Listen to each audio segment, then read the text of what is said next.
Welcome to musicmoveit.com, and today we're going to talk about the importance of owning your masters.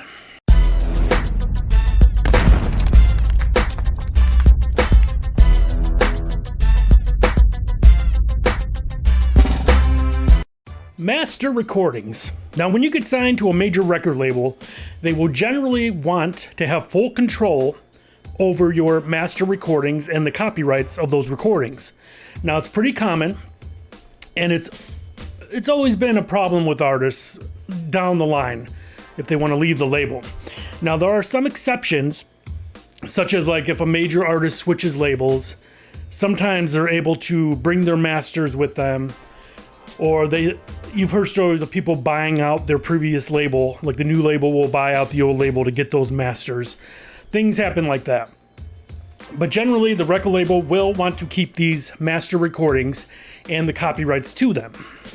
Now, this means that they could pretty much do whatever they want with your music, even if you're on the label or not. So if they control these, if you leave the label and you don't get to buy them out, they can use the songs to be licensed in movies, television,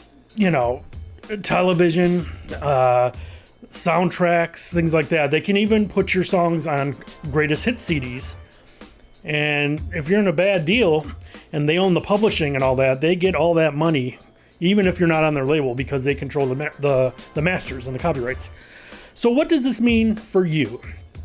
Well, if you were, signed to a major label, or even an indie label that's national, that has like major distribution, this means that you would need, again, to get a decent lawyer that can negotiate your masters. So there's been situations where like a lawyer can negotiate with the label that after a certain amount of time, the masters and the copyrights go back to the artist or go to the artist.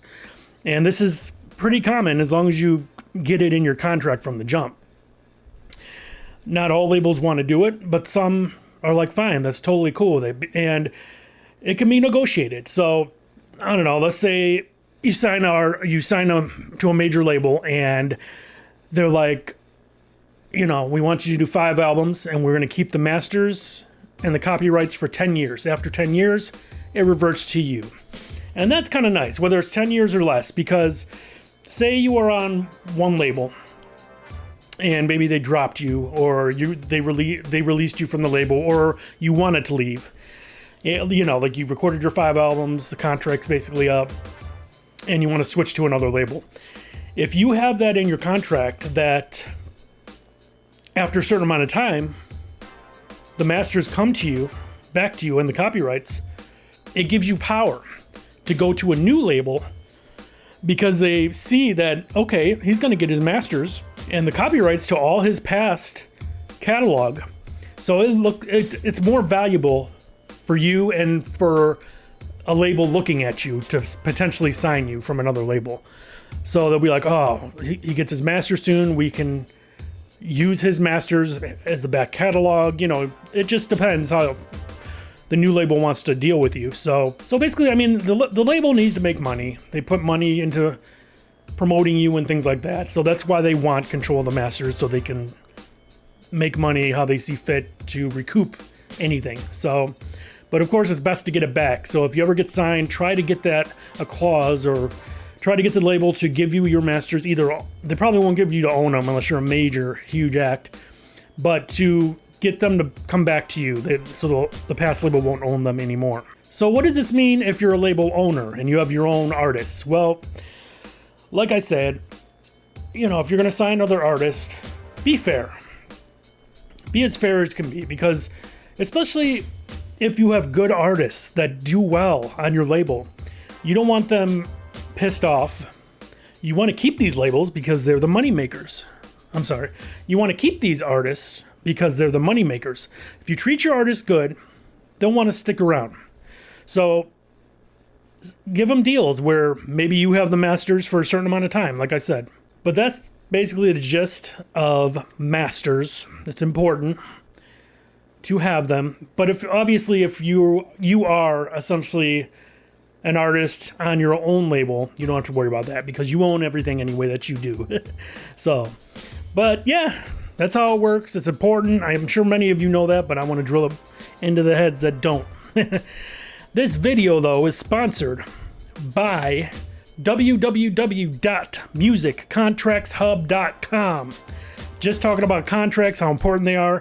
If you have a label or you deal with people and producer-wise or studio time-wise, this place is the place to go to download contracts. They're contract templates. You can download them, edit them, and print them to your needs. So you can fill in whatever you want to put in there more or take out more. But it's an excellent site.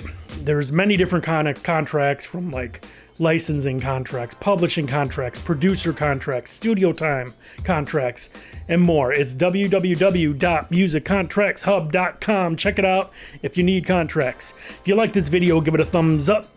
If you haven't yet, please subscribe. There's lots more great content coming up. And leave a comment.